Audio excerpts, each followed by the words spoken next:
Hi students, welcome to Neon Light channel. நான் உங்க லதா. நாம இன்னைக்கு 12th standard P block elements இந்த லெசன்ல structure of boric acid இத பத்தி நம்ம பார்க்க போறோம். ஏற்கனவே boric acid ஓட preparation properties எல்லாமே பார்த்திருக்கோம். எல்லாமே descriptionல லிங்க் இருக்கு. நீங்க பார்க்கல அப்படினா அத போய் பார்த்துக்கங்க. இதுவரைக்கும் subscribe பண்ணலனா மறக்காம subscribe பண்ணிக்கங்க. வாங்க வீடியோக்குள்ள போலாம்.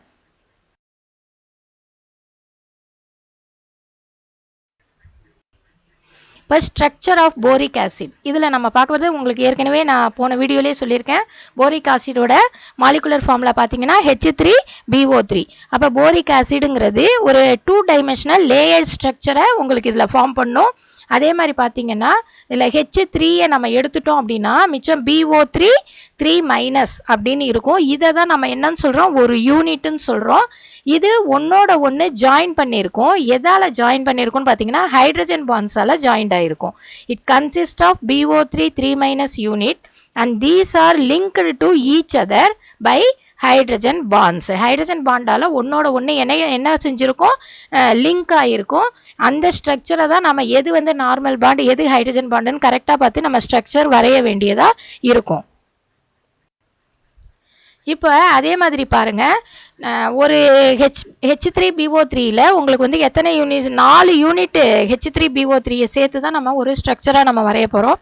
அப்படிங்கும்போது ஹைட்ரஜன் அப்படிங்கிறது வந்து எத்தனை இருக்கும் அப்படின்னு பார்த்தீங்கன்னா 4 யூனிட்னு வச்சுட்டாக்க ஹைட்ரஜன் எத்தனை இருக்கும், 12 ஹைட்ரஜன் இருக்கும். அதாவது H3 அப்போ 3 ஹைட்ரஜன் 3 × 4ங்கிறது 12 ஹைட்ரஜன் இருக்கும். போரான் வந்து பார்த்தீங்கன்னா 4 போரான்ஸ் இருக்கும். ஆக்சிஜன் 12 ஆக்சிஜன் உங்களுக்கு இருக்கும். டோட்டலாக நீங்கள் ஸ்ட்ரக்சர் வரைஞ்சிட்டு கவுண்ட் பண்ணி பார்த்தீங்க அப்படின்னாக்கா ஹைட்ரஜன் எத்தனை இருக்கும், 12 இருக்கும். போரான் 4 இருக்கும். ஆக்சிஜன் 12 இருக்கும். ஓகேவா? இதில் வந்து பார்த்தீங்கன்னாக்கா 2 டைப் ஆஃப் பாண்ட் இருக்குது ஹைட்ரஜனோட. அப்போ ஒன்று வந்து ஆக்சுவல் பாண்டு, நார்மல் பாண்டு வந்து சாலிட் லைனாக காமிச்சிருப்பாங்க. அதே மாதிரி ஹைட்ரஜன் பாண்டு டாட்டட் லைன்ஸில் காமிச்சிருப்பாங்க. இதெல்லாம் வந்து நீங்கள் தெரிஞ்சுக்கணும். அதே மாதிரி பார்த்தீங்கன்னாக்கா போரானோட அட்டாமிக் நம்பர் என்ன, 5. அப்போ அதோட எலக்ட்ரானிக் கான்ஃபிகரேஷன் எப்படி இருக்கும், 1s2 2s2 2p1. மொத்தம் 5 எலக்ட்ரான்ஸ் வருதான்னு கவுண்ட் பண்ணி பாருங்க. இதில் பார்த்தீங்கன்னா லாஸ்ட் ஷெல் எதுன்னு பார்த்தீங்கன்னா 2s2 2p1. இதை தான் நம்ம என்னன்னு சொல்கிறோம், வேலன்ஸ் எலக்ட்ரான்ஸ் சொல்கிறோம். அப்போ இதில் எத்தனை எலக்ட்ரான்ஸ் இருக்குது, 2s2னாக்கா அதில் ஒரு 2 எலக்ட்ரான், 2p1ல ஒரு எலக்ட்ரான், மொத்தம் 3 எலக்ட்ரான்ஸ் இருக்குது. 3 எலக்ட்ரான்ஸ் இருக்கிறதுனால பாண்ட் ஃபார்மேஷனில் இந்த அவுட்டர் மோஸ்ட் செல்லில் இருக்கக்கூடிய இந்த 3 எலக்ட்ரான்ஸ் தான் என்ன செய்யும், பார்ட்டிசிபேட் பண்ணும். அப்போது ஒரு போரானுக்கு எத்தனை பாண்ட் இருக்கும், 3 பாண்ட்ஸ் இருக்கும். அந்த 3 பாண்ட்ஸ் கூட இந்த சைடில் பிக்சரில் பாருங்க எப்படி இருக்குது, பி போட்டு மேலே 2 லைனும் கீழே ஒரு லைனும் வர மாதிரி போடணும். இல்லைன்னா மேலே ஒரு லைன் போய் கீழே 2 லைன் வர மாதிரி போடணும். இந்த ஆங்கிளில் தான் போரானோட ஸ்ட்ரக்சர் இருக்கும். அப்போ ஒரு போரானோட 3 ஆக்சிஜன் 3 ஆக்சிஜன் வந்து இந்த ஃபார்மேட்டில் தான் என்ன செஞ்சுருக்கோம், லிங்க் ஆகிருக்கும். இதை கரெக்டாக பார்த்து நீங்கள் என்ன செய்யணும், ஸ்ட்ரக்சரில் போட வேண்டியிருக்கும். இப்போ போரிக் ஆசிட் H3BO3 அப்படின்னு நம்ம சொல்லுவோம் இல்லையா, இதை வந்து நாம் BO3 3- BO3 யூனிட்ஸாக தான் இதை என்ன செய்வோம், எழுதுவோம். இதில் எத்தனை யூனிட்ஸ் இருக்கும், 4 யூனிட்ஸ் வரைக்கும் இதில் என்ன செய்யும் இருக்கும் ஒரு ஸ்ட்ரக்சரில். இப்போ நம்ம இதை எப்படி எழுத போகிறோம்னு பாருங்கள். இப்போது இதுதான் வந்து போரான் B. இதில் இருந்து இப்படி ஒன்று, இப்படி ஒன்று, இப்படி ஒன்று. ஏன்னா போரானுக்கு 3 பாண்ட் எப்பயுமே இருக்கும். இதில் பார்த்தீங்கன்னா ஆக்சிஜன், இதில் என்ன ஆகுது, ஆக்சிஜன் கனெக்ட் ஆகுது. ஓகேவா? இப்போது இதுலேருந்து நமக்கு எப்போவுமே இந்த ஸ்ட்ரக்சர் வந்து ஹெக்ஸகன் ஸ்ட்ரக்சராக இருக்கணும். ஹெக்ஸகன்னா உங்களுக்கு தெரியும், பென்சீன் ரிங் இருக்கும் இல்லையா, அந்த மாதிரி ஸ்ட்ரக்சர் இருந்தாக்கா அதை ஹெக்ஸகன் ஸ்ட்ரக்சர் அப்படின்னு நம்ம சொல்லுவோம். அப்போது இதுக்கு என்ன செய்யணும் அப்படின்னு சொல்லி பார்த்தீங்கன்னாக்கா இதோட ஒரு சாலிட் லைனு, இதுக்கு ஆப்போசிட்டாக பார்த்தீங்கன்னா ஒரு டாட்டட் லைன். சாலிட் லைன் வந்து நார்மல் பாண்ட், டாட்டட் லைனுங்கிறது ஹைட்ரஜன் பாண்டு.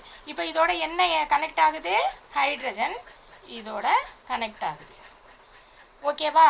அப்போது இந்த இடத்துல சாலிட் பாண்ட்னா இதோட வரக்கூடிய அந்த ஆக்சிஜனோட ஒரு பாண்டு வரும் இல்லையா, அது வந்து டாட்டடாக இருக்கும். இந்த இடத்துல ஒரு ஆக்சிஜன்.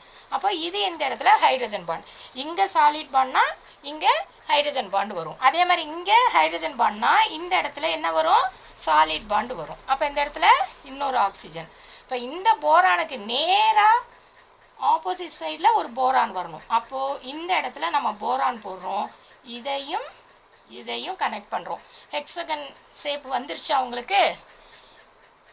இப்போ இதோட என்ன வரும், இன்னொரு ஆக்சிஜன் கனெக்ட் ஆகும். ஏன்னா போரானோட 1 2 3 3 ஆக்சிஜன் வந்து உங்களுக்கு கனெக்ட் ஆகணும். அப்போ இதோட ஒரு ஆக்சிஜன் கனெக்ட் ஆகுது. ஓகேவா? இதுதான் உங்களுக்கு வந்து ஒரு ஸ்ட்ரக்சர்.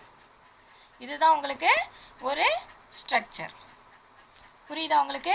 இப்போது நம்ம இந்த போரானை இந்த பாண்டோட கனெக்ட் பண்ணி நம்ம இன்னொன்று போட போகிறோம். அப்போ இப்படி ஒன்றும் இருக்குது. அப்போ இந்த இடத்துல இப்படி வந்துச்சுன்னா உங்களுக்கு ஹெக்ஸகன் ஷேப் வரும். ஓகேவா? சொல்கிறது புரியுதா உங்களுக்கு? அப்படின்னா இது எப்படி இருக்கும், இந்த இடத்துல சாலிட் பாண்டு. அப்போ இந்த இடத்துல என்ன வரும், டாட்டட் வரும். டாட்டட் வந்து இந்த இடத்துல ஒரு ஹைட்ரஜன். அப்போ இந்த இடத்துல டாட்டட்னா இதுக்கு ஆப்போசிட்டாக இந்த இடத்துல என்ன வரும், ஒரு சாலிட் பாண்டு. அப்போ இந்த இடத்துல என்ன வரும், ஒரு ஹைட்ரஜன். ஓகேவா? இந்த இடத்துல டாட்டட் லைன்னா இந்த இடத்துல ஒரு சாலிட் லைன். இந்த இடத்துல ஆப்போசிட்டில் ஒரு டாட்டட் லைன். இந்த இடத்துல ஒரு ஆக்சிஜன், இந்த இடத்துல ஒரு ஆக்சிஜன். இது ரெண்டு எதோட கனெக்ட் ஆகும், போரானோட கனெக்ட் ஆகும். இந்த போரானும் ஆப்போசிட்டில் இருக்கா? புரியுதா உங்களுக்கு? அப்போ இதோட என்ன செய்யணும், இன்னொரு என்ன வரணும், இன்னொரு ஆக்சிஜன் வந்து உங்களுக்கு கனெக்ட் ஆகணும். அப்போ இதோட இது ரெண்டும் இப்படி வந்திருக்கு. அப்போ இந்த ஆக்சிஜன் இப்படி ஸ்ட்ரைட்டாக கனெக்ட் ஆகும். இது ஒரு ஸ்ட்ரக்சர். புரியுதா உங்களுக்கு? இப்போ நெக்ஸ்ட்டு அதே மாதிரி பார்த்தீங்க அப்படின்னாக்கா இந்த சைடும் என்ன இருக்குது, ஒரு ஆக்சிஜன் இருக்குது, இங்கே ஒரு ஆக்சிஜன் இருக்குது இல்லையா? அப்போ இதுலேருந்து ஒரு ஹெக்ஸகன் ஷேப் வரணும். இந்த இடத்துல சாலிட் லைன் இருக்குது. அப்போ இந்த இடத்துல என்ன வரணும், ஒரு டாட்டட் லைன் வரும். இந்த இடத்துல என்ன வரும், ஒரு டாட்டட் லைன் வரும். அப்போ இங்கே ஒரு ஹைட்ரஜன். இந்த இடத்துல வந்து உங்களுக்கு என்ன லைன் வருது, இந்த இடத்துல டாட்டட் லைன் வருது. அப்போ இந்த இடத்துல என்ன வரும், ஒரு சாலிட் லைன் வரணும். இந்த இடத்துல ஒரு ஹைட்ரஜன். அப்போது இந்த இடத்துல ஒரு சாலிட் லைன் ஆக்சிஜன், இந்த இடத்துல ஒரு டாட்டட் லைன் ஆக்சிஜன்.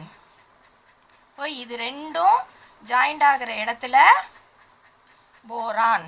அப்போ போரானோட ஒரு ஆக்சிஜன் இருக்குது, இன்னொரு ஆக்சிஜன் இருக்குது. அப்போ இந்த இடத்துல ஒரு ஆக்சிஜன்.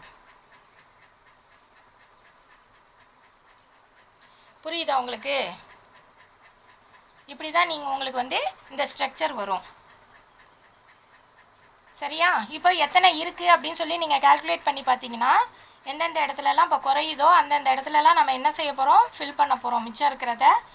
இப்போது ஒரு ஆக்சிஜனோட இந்த இடத்துல என்ன ஆகும், இது டாட்டட் லைனு. அப்போ இது வந்து சாலிட் லைனு ஹைட்ரஜன்.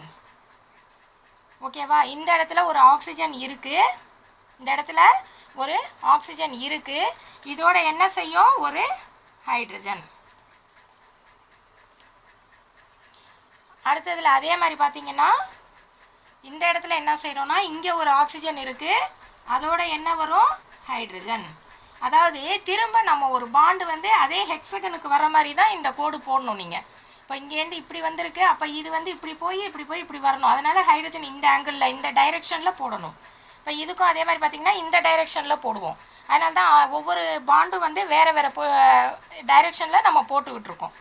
புரியுதா உங்களுக்கு? இப்போ அடுத்து பார்த்தீங்க அப்படின்னாக்கா இந்த இடத்துல ஒரு ஆக்சிஜன் இருக்குது, இதுக்கு வந்து ஒரு ஹைட்ரஜன். ஓகே, தென் இந்த இடத்துல இருக்கிற ஆக்சிஜனோட ஒரு ஹைட்ரஜன். அதுக்கப்புறம் இந்த ஆக்சிஜனுக்கு ஒரு ஹைட்ரஜன். இப்போ நீங்கள் ஒவ்வொரு யூனிட்டாக பார்த்தா கூட உங்களுக்கு தெரியும் 3 ஹைட்ரஜன் ஒரு BO3 இருக்கும் உங்களுக்கு. இங்கே பாருங்கள் BO3. அப்போ H3 எங்கே இருக்குது, இங்கே இருக்குது H3BO3. அதே மாதிரி அடுத்ததில் பார்த்தீங்கன்னாக்கா BO3 அதோட ஒரு H3. இந்த மாதிரி உங்களுக்கு என்ன செஞ்சிட்டே இருக்கும், கனெக்ட் ஆகிட்டே இருக்கும். இதுதான் வந்து போரிக் ஆசிடோட ஸ்ட்ரக்சர். உங்களுக்கு இது புக்கில் வந்து உங்களுக்கு கிளியராக இருக்குது. நீங்கள் ஆனால் ஒவ்வொரு பிக்சரும் பார்க்கும்போது நீங்கள் ஹெக்ஸகன் ஸ்ட்ரக்சர் வர்ற மாதிரி நீங்கள் இதை வரைய வேண்டியதாக இருக்கும். எந்தெந்த இடத்துல டாட்டட் லைன் இருக்குது, எந்தெந்த இடத்துல சாலிட் லைன் இருக்குது அப்படின்னு நீங்கள் கரெக்டாக பார்த்து வரைய வேண்டியது இருக்கும். டாட்டட் லைன் எல்லாமே ஹைட்ரஜன் பாண்டு, சாலிட் லைன் எல்லாமே நார்மல் பாண்டு. அப்போ ஒவ்வொரு போரானும் எப்படி இருக்கும், இந்த மாதிரி இதில் இருக்கும். ஒன்று வந்து இப்படி ஒரு பாண்ட் இப்படி இருந்தால் 2 பாண்ட் வந்து இப்படி இருக்கும். அந்த மாதிரி நீங்கள் வரையணும். இப்போது இதோட என்ன ஆகும்னா, இப்போ அடுத்து இந்த ஹைட்ரஜனோட திரும்ப என்ன செஞ்சுக்கிட்டே போகும், பாண்ட் ஃபார்மேஷன் நடந்துக்கிட்டே போகும். அடுத்து ஹைட்ரஜன் பாண்டு வந்து இங்கெல்லாம் பார்த்திங்கன்னா திரும்ப ஹைட்ரஜன் பாண்டு போகும். அதே மாதிரி இங்கெல்லாம் பாண்ட் ஃபார்மேஷன் நடக்கும்போது உங்களுக்கு திரும்ப என்ன செய்யும், ஒரு ஹெக்ஸகன் மாதிரி ஒரு அமைப்பு வந்து உங்களுக்கு கிடைக்கும். அந்த மாதிரி கிடைச்சது அப்படின்னாக்கா அடுத்தடுத்து இது ஃபார்ம் பண்ணிக்கிட்டே போகிறதுனால இதில் வந்து என்ன ஆகும் அப்படின்னாக்கா இது ஒரு லேயர்டு ஸ்ட்ரக்சராக மாறும். அப்போ என்ன டைமென்ஷனில் வரும்னா 2 டைமென்ஷனல் லேயர்டு ஸ்ட்ரக்சரை இது வந்து ஃபார்ம் பண்ணும். இதுதான் வந்து போரிக் ஆசிடோட ஸ்ட்ரக்சர். இது ரொம்ப அடிக்கடி வரைஞ்சி பாருங்கள், அப்போ தான் உங்களுக்கு வரும். இது ரொம்ப கொஞ்சம் ஈஸியானதும் கூட, ஈஸியாக மார்க்கும் ஸ்கோர் பண்ணலாம். அதனால் இந்த ஸ்ட்ரக்சரை வந்து நல்லா பார்த்துக்குங்க. இப்போ நம்ம பார்த்த மாதிரியே இது வந்து உங்கள் டெக்ஸ்ட் புக்கில் இருக்குது. இதுதான் இதோட ஸ்ட்ரக்சர். உங்களுக்கு இந்த ஸ்ட்ரக்சரை நிறைய தடவை வரைஞ்சி பாருங்கள். நீங்கள் வரைஞ்சி பார்க்கும்போது மட்டும்தான் இது என்ன செய்யும், மனசில் நல்லா நிற்கும். இந்த வீடியோ உங்களுக்கு ரொம்ப பிடிச்சிருக்குன்னு நினைக்கிறேன். பிடிச்சிருந்தா லைக் பண்ணுங்கள், ஷேர் பண்ணுங்கள், மறக்காமல் சப்ஸ்கிரைப் பண்ணுங்கள். தேங்க்ஸ் ஃபார் வாட்சிங். நெக்ஸ்ட் வீடியோவில் உங்களை நான் மீட் பண்ணுறேன். தேங்க்யூ.